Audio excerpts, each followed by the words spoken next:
Hello everyone, I'm LockheartQT. Today I'm diving into the controversial world of Mass Effect Andromeda. Released in 2017, this game faced intense scrutiny, backlash and criticism from the hardcore BioWare audience, fans of gaming, casual fans and critics alike. But the question remains, was it really that bad? And for the purpose of this video today, I'm playing the game both on PC and PS4 via PS5 to see how the game holds up today and if it really was worth all of that criticism. Let's have a look. So let's start off with the positives. Mass Effect Andromeda introduces us to a new galaxy, and in my opinion it was pretty ballsy of BioWare to go to Andromeda rather than having, the titular Mass Effect 4, which continues the trilogy. I think them having a blank slate for the series was a really interesting idea, and in terms of some of the locales, I personally think we got some really cool locales, as they don't have existing planets to go off, such as Sol for example. They had to create entirely new locations for this game, and I think the game looks absolutely stunning. If you've played the game on PC, even if you played it on PS4 and PS5, in my opinion, I think the game looks fantastic still to this day. Sure, the Xbox and PlayStation versions are capped at 1080p 30 frames, which is, it gets a bit used to if you play on console. If you go back and play on console, you have to get used to it with your eyes. It's hard to explain, but if you're playing on PC, especially with mods that can actually help out with the lighting and certain issues with screen flare for example, I think that the game looks fantastic across all departments. Mass Effect Andromeda also includes vast open, or rather semi-open worlds and locations and areas to fight in. Now these areas are decisive among Mass Effect fans. You've got people who like open world games and people who prefer Mass Effect to be linear. I'm more in the linear camp, however I do like semi-open world areas.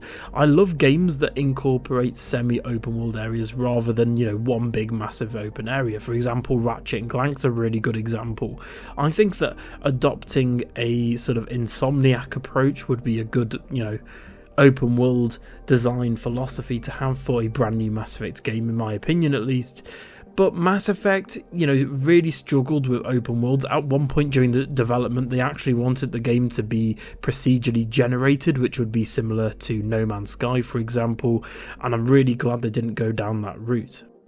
And of course, the game has loads of technical issues, I'll go into that later, but staying with the positives for a second, the game also had decent combat mechanics in my opinion that didn't tie players down to one particular class, but allowed Scott or Sarah Ryder to be a jack of all trades and allowed us to mix and match different playstyles. You see, in BioWare games of old and Mass Effect games of old, although you could go to the Normandy and change classes, you couldn't mix and match abilities to this scale. In Mass Effect Andromeda, you can, for example, mix tech abilities, soldier abilities, biotic abilities, and more, all together to essentially create Scott or Sarah Ryder into an absolute broken powerhouse. Especially in Endgame, there are some tech and biotic abilities that are absolutely broken, especially with the more open world design of the combat and the ragdoll physics that you can employ on enemies.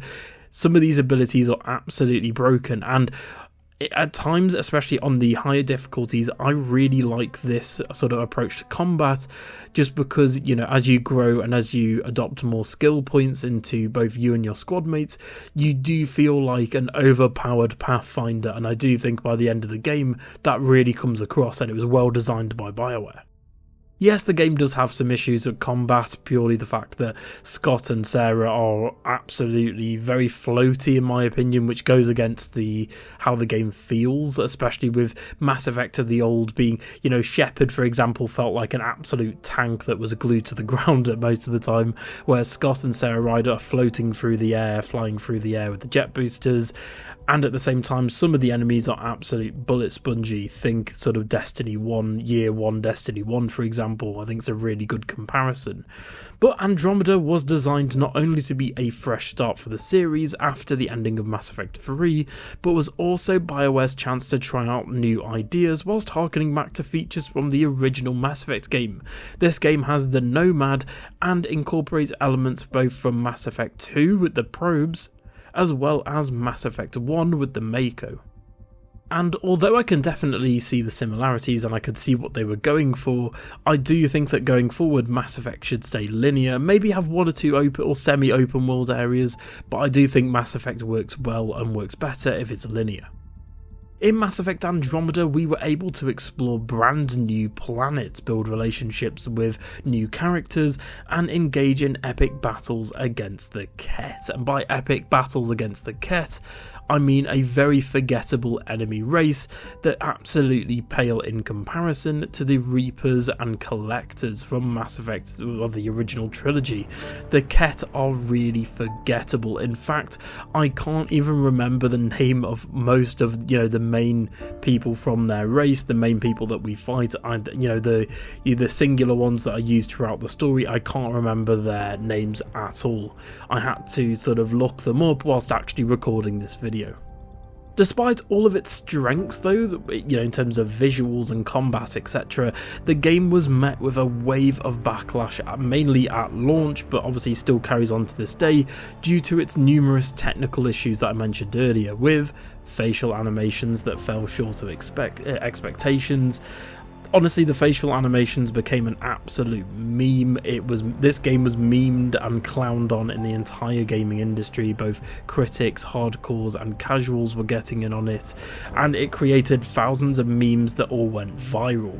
Many fans were disappointed by the bugs, glitches and overall lack of polish in the game, leading to a tarnished reputation for the entire Mass Effect franchise. Andromeda was so polarising and mocked at launch that EA put out a statement saying that the entire franchise had to be put on ice, and despite a remaster of the original trilogy via obviously the Legendary Edition, because of the backlash that both Anthem and Andromeda got, we are still awaiting the brand new Dragon Age and Mass Effect games. They still haven't come out yet, and I think that the next Mass Effect game is going to take a while, and I think Andromeda is partly to blame. Some argued that Mass Effect Andromeda failed to live up to the high standards set by Mass Effect 2 and Mass Effect 3, the original Mass Effect game as well in the trilogy, but the game's story and characters were criticised for lacking the depth and emotional impact that made the original series so beloved by us Mass Effect and BioWare fans. Mass Effect's strongest aspect for me was always its characters, personal stories and world building, and this is where Andromeda fell flat for me. Although I actually enjoyed the overall gameplay and overall combat mechanics and, like I said earlier, the freedom of mixing and matching different supers and abilities and class abilities, its characters ranged from boring, one-dimensional, and in Liam's case, so bad to the point where I wish there was a mod that deleted his entire existence from the game's data. I think I really pissed that one off. Maybe because I shot him in the face. Its personal stories were very uninteresting in my opinion, with the exception to Vetra Nix's, as hers was actually very decent. Liam was bad and just flat out easily the worst character. I would actually make a case for Liam being the worst character in Mass Effect history in terms of a sort of relationable squad mate. Drax was good, but he really just pales in comparison to Rex, and he's essentially a Rex at home. Cora made me hate her at the beginning of the game. Like, obviously you have that rivalry with Cora sort of early doors in the game, and where she gets better down the line, she still won't shut up about the Asari Commandos. Vetra is easily best girl from Mass Effect Andromeda. Vetra is the best squad mate by a country mile in my opinion.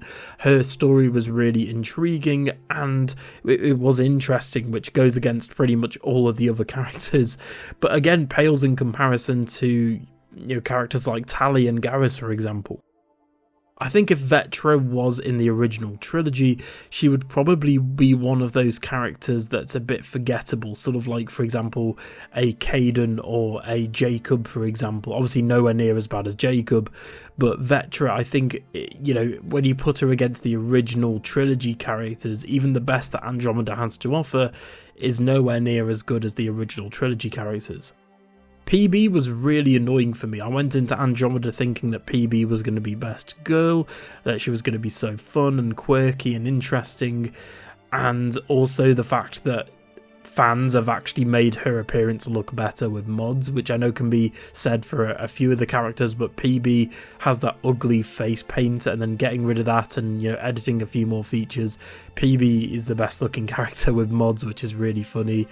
And yeah, I just found PB really cringeworthy and annoying, especially in the dialogue and her mission. And the other characters are really forgettable, and I've got to be honest, for making this video I did actually have to look up the name of certain squad mates, as, you know, the crewmates that aboard the Tempest. Only Andromeda diehard fans can remember them all by heart in terms of the characters. A lot of them are just really forgettable and one-dimensional. In comparison to the original trilogy, I could name nearly every character, but for Andromeda, I would definitely have to Google a few of them.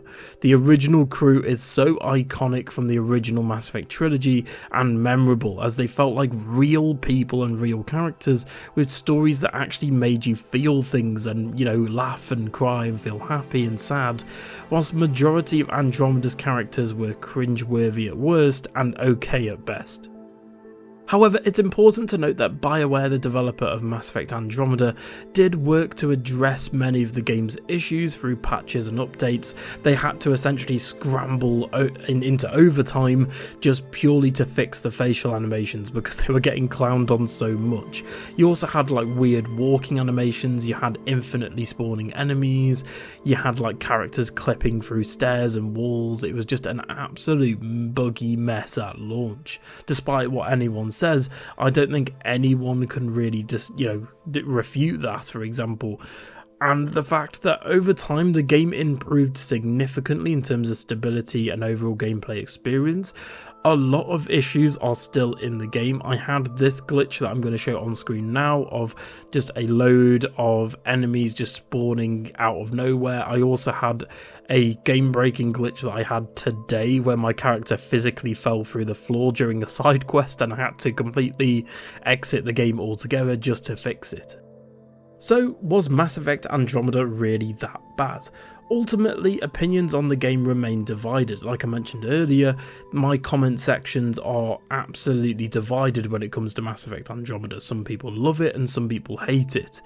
While it may not have reached the heights of, you know, say for example Mass Effect 2 and 3, it still offers an engaging experience for many players. I personally think that Mass Effect Andromeda is still really fun to play, and especially with the story, if you are a die-hard Mass Effect fan, I think you're going to get a bit more out of it, just because obviously there's references to the original trilogy, and it still offered a engaging experience overall. And whether you love it or hate it, there's no denying that Mass Effect Andromeda sparked important conversations about game development and the overall gaming industry.